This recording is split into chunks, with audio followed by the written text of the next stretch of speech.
the recording right now. Well, good afternoon, everybody. And it's so great to be with you today. And for those of you that weren't able to make it and you're watching by video, I'm hoping that this is going to be life-changing for you. I'm excited about the topic that we're going to talk about today. In fact, this training has the ability to transform your business by helping you to be as successful at home as you are in your business building. And if you're building a business, then you know it can create stress at home, right? And that stress can be a big distraction to the pursuit of your dreams and your goals. So today, I'm going to talk to you about the 4 foundational laws that govern healthy relationships. Now, when we're single, we can do almost anything we want, right? I mean, so long as we don't violate any laws or cause injury to others, but we can pretty much do whatever we want to do.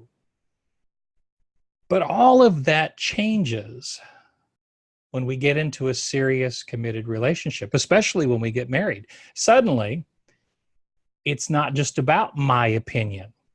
It's about our opinion. And this is okay when you first start dating, right? Because everything is great.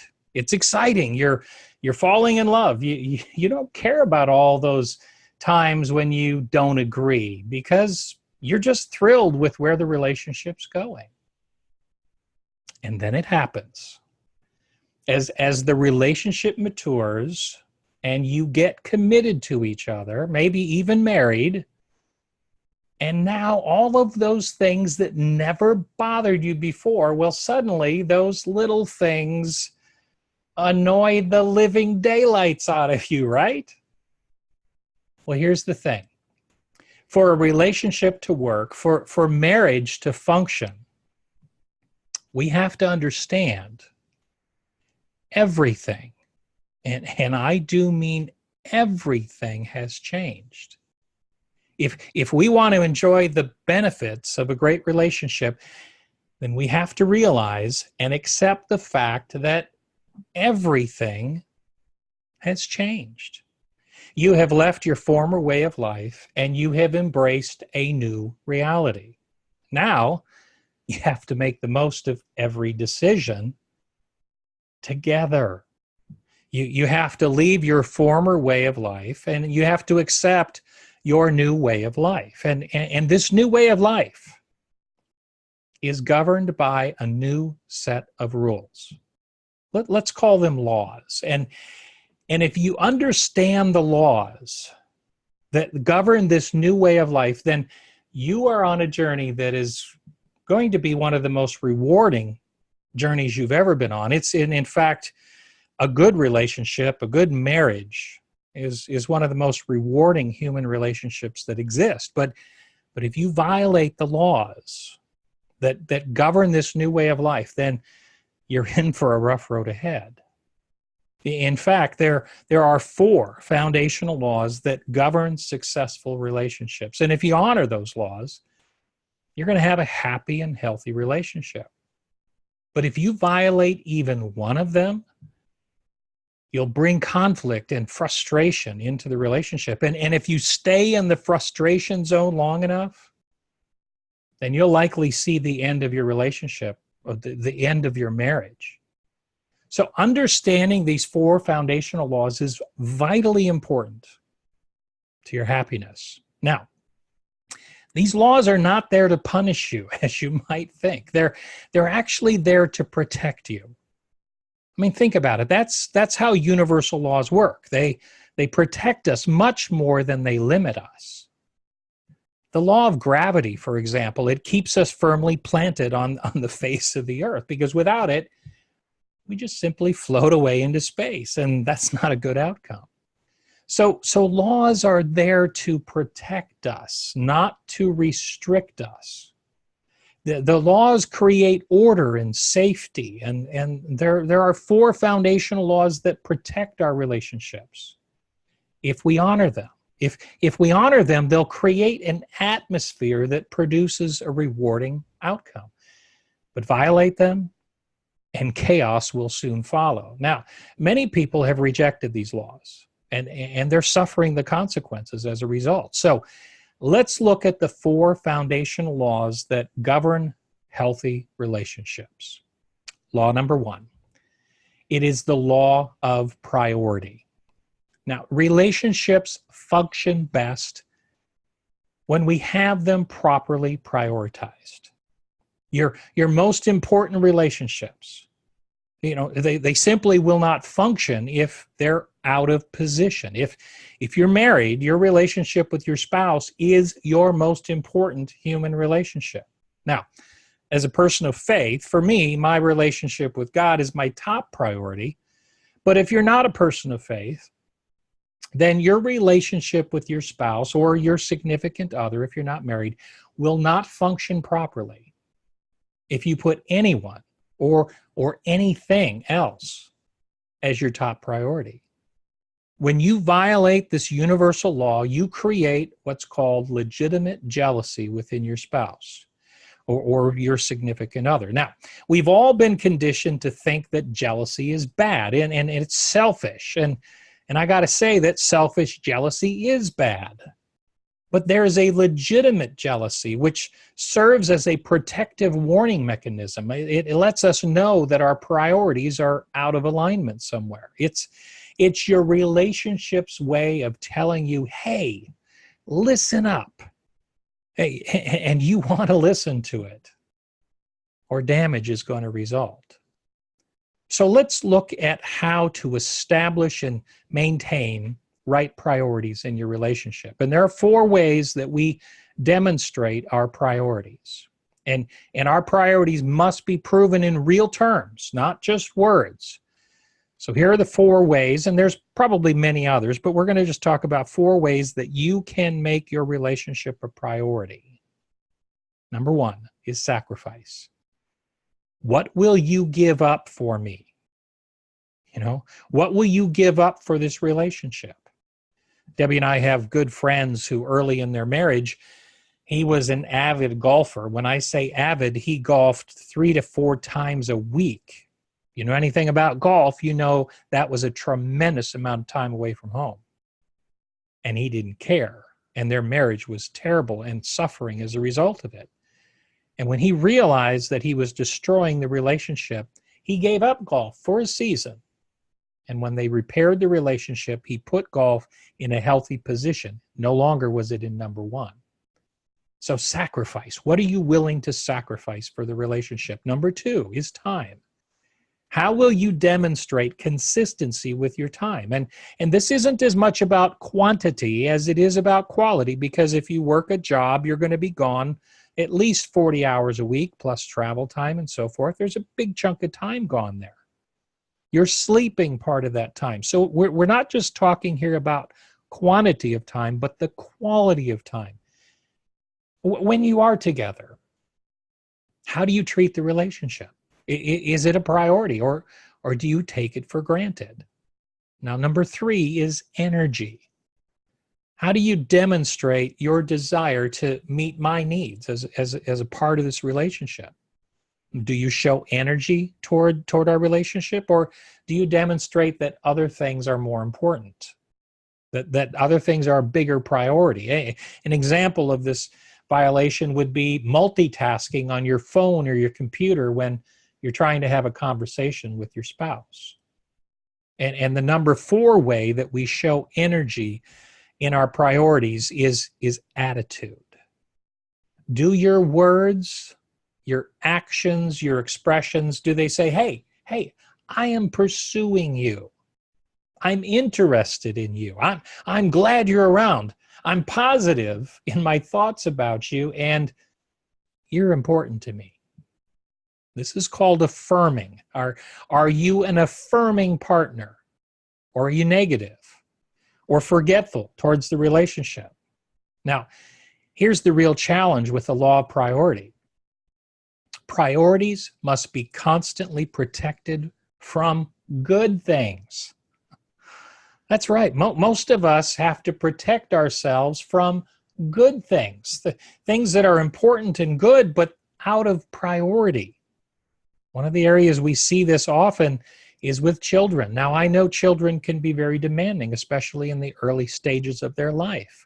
But if your children are more important to you than your spouse, your relationship is headed for trouble. I promise you. All right, now that's an overview of the law of priority.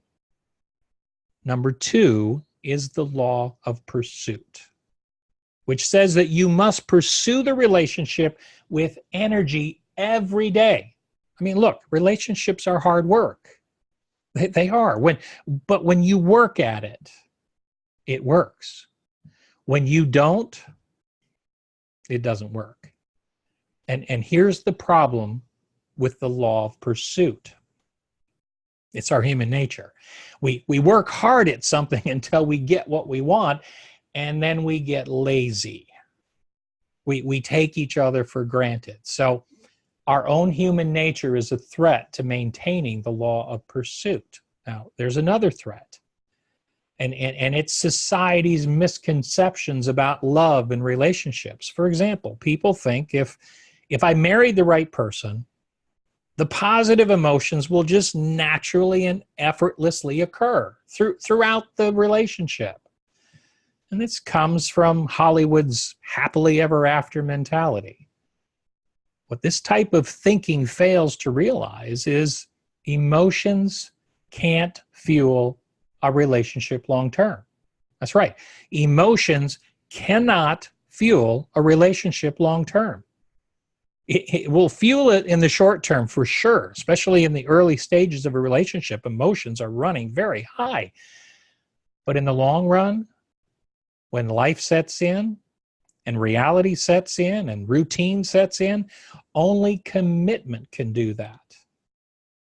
Emotional love is insecure and inconsistent, but committed love is enduring and powerful. So if your emotions change toward your spouse, it doesn't mean that you married the wrong person.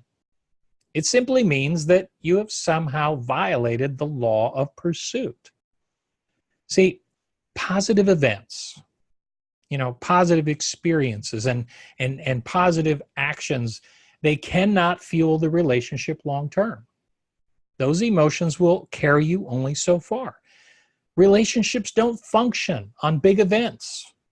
I know a lot of couples that try to fuel their relationship on big events, and you know what? Big events are great, but it will not maintain the relationship long term. Relationships function best through the little things that we do every day over a long period of time. It's the little things over a long period of time that add up to something great. Now, you have to work at your relationship every day. And if you've fallen out of love, you just need to do again the things you did when you fell in love the first time. And those feelings will return. Emotions follow action. This is a great principle outside of relationships too. This is true in business building. Your emotions follow action. You act your way into a feeling, not feel your way into an action. If you're trying to feel your way into an action, you are not going to have much action going on. And so you have to act your way into a feeling, not the other way around. So here are 3 simple things that you can do to activate the law of pursuit. I call them the 3 R's. When you sense that your emotions have left your relationship, then number 1, first R, remember the way things used to be. Remember the way they were when it was the way you wanted it to be. Maybe it was when you first met, or maybe it was a few years ago, depending on the longevity of your relationship, but remember the way it used to be. That's the first R, remember. Next, return to that place in your thoughts and in your attitude. Remember how it was, remember what you did, remember how it felt, and then return to that place in your thoughts and your attitude. Return to that place that you just remembered, the way it used to be. And when you do that, It gives you the energy to redo. That's the third R. Redo the things that you did when you fell in love in the first place. So remember how it was. Return in your thoughts to what that was like, and then redo those things. These 3 simple steps will get you into alignment with the law of pursuit. Now, the third law is the law of possession. Now, research has proven relationships function much better when couples are in unity. Now, I know that sounds like an oversimplified statement, but you wouldn't believe how many people lose that, miss that. Couples are happiest when they're in unity, when they are one. When they are one emotionally, mentally, spiritually, physically, and financially. But for oneness to occur, complete surrender has to take place. Things that were individually owned and managed before the relationship must now become co-owned and co-managed. Now, this law applies more to married couples, I admit, more than significant other relationships, but it does have application for dating couples as well who are serious about staying together. The only way for unity to occur in a relationship, the only way for 2 things to become one, is for there to be a total melding of both parts into one. And anything that we will not willfully surrender to our spouse, anything that we will not be willing to co-own and co-manage will seriously hinder, and in most cases, even destroy your relationship. For intimacy to occur, there must be total surrender. Now, the most common violation of the law of possession is seen in the attitude of dominance. This is where one partner has a disproportionate amount of control in any area of the relationship, and the elements that are common to the relationship. They exert dominance over an area or over every area. These areas can be money, sex, children, possessions, relationships, spiritual life, and the atmosphere of the home. Dominance is always destructive. But submission to each other, equal submission to each other, and allowing each other to have a full and active voice in the decision-making of the home, well, submission, it communicates value. I mean, listen, anything that you're not willing to give up sole ownership of says to your spouse, this thing has more value to me than you. It's more important to me than you. And trust me, that's never going to work. Honoring the law of possession conquers jealousy. Violating it, however, creates jealousy and resentment. And that relationship is headed for immediate trouble. But honoring the law of possession enhances your intimacy. See, intimacy occurs when 2 lives are totally shared as one. And that means all of my thoughts, my emotions, time with children, the money, and in our future, they're all yours. Now, another thing that occurs when we honor the law of possession is that it creates an atmosphere of interdependence. Vulnerability, you might say, and it kills a spirit of independence. Listen, close relationships punish pride and reward humility. Marriage in particular, more than any human relationship, will reward humility and punish pride. A spirit of control and independence works against your relationship, and a spirit of interdependence strengthens it. Finally, number 4 is the law of purity. Now, this is not just about physical intimacy. In fact, it's a whole lot more than that. For intimacy to occur, There has to be an atmosphere of emotional nakedness. Let's just call this nothing hidden, no secrets. And the major threat to emotional nakedness is conflict. When conflict enters a relationship, the first thing most people do is pull back. They start hiding their true feelings. They hesitate to be honest and share their true thoughts. They're afraid of being judged or criticized or even ridiculed. They cover up their differences.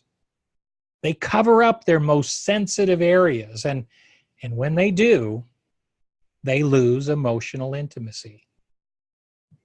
Marriage in particular, and serious committed relationships as well, require total nakedness emotionally.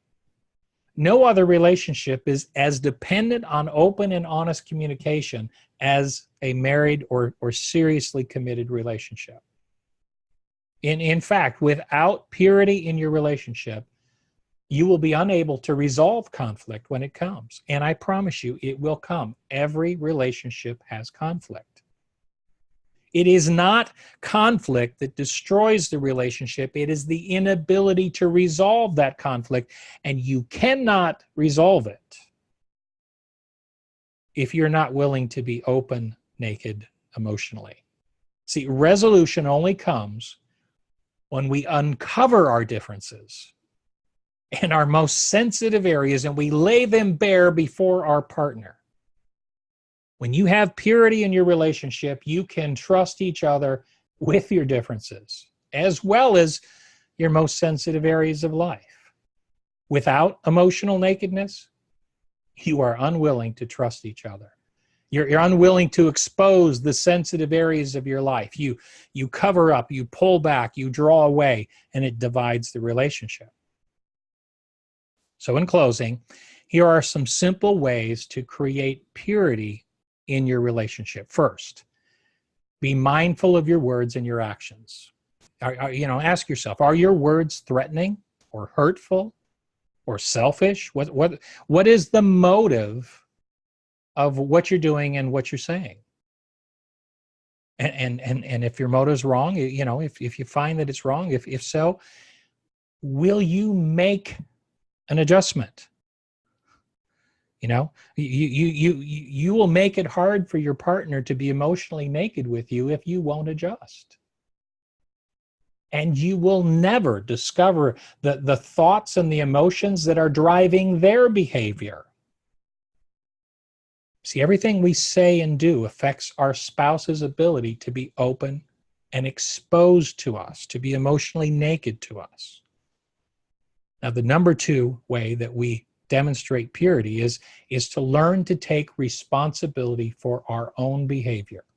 Instead of trying to correct the behavior of your spouse or your significant other, instead of becoming a prosecuting attorney, trying to spell out all the laws and sins that have been committed, or a merciless judge who wants to rule against the defendant, my recommendation is that you recognize your own guilt and admit your own fault, especially when you're wrong, and ask forgiveness and be willing to freely forgive as well. See, it's not about who's right and wrong in a relationship. I promise you, you will never win that way. You will never win that argument by going about trying to determine who's right and who's wrong. Conflict is conflict, and it's damaging if you don't resolve it. It's not about who's right or wrong. It's about achieving emotional nakedness that will lead to emotional intimacy. And the roadway to that nakedness, the way that you achieve purity, is the pathways of repentance, accepting responsibility, and forgiveness, giving forgiveness when someone else has wronged you. Learn to quickly say, I'm sorry. I was wrong. Will you please forgive me. Those are 10 words. Those 10 words are the most healing words in any relationship. I'm sorry. I was wrong. Will you please forgive me? Make a habit of talking things out daily as you lovingly confront problems in the relationship and humbly take responsibility for what you've done wrong. And here's the part that separates the amateurs from the pros. Regardless of whether your spouse admits fault or not, did you get that? Whether they admit fault or not, you choose to walk in forgiveness.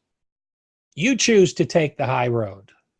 See, the pros in relationships, those that operate in the law of purity, they extend forgiveness and maintain a pure heart no matter what their partner does. As you live in an atmosphere of purity, you will experience the deepest level of intimacy possible on every level of your relationship. And that intimacy will last for a lifetime.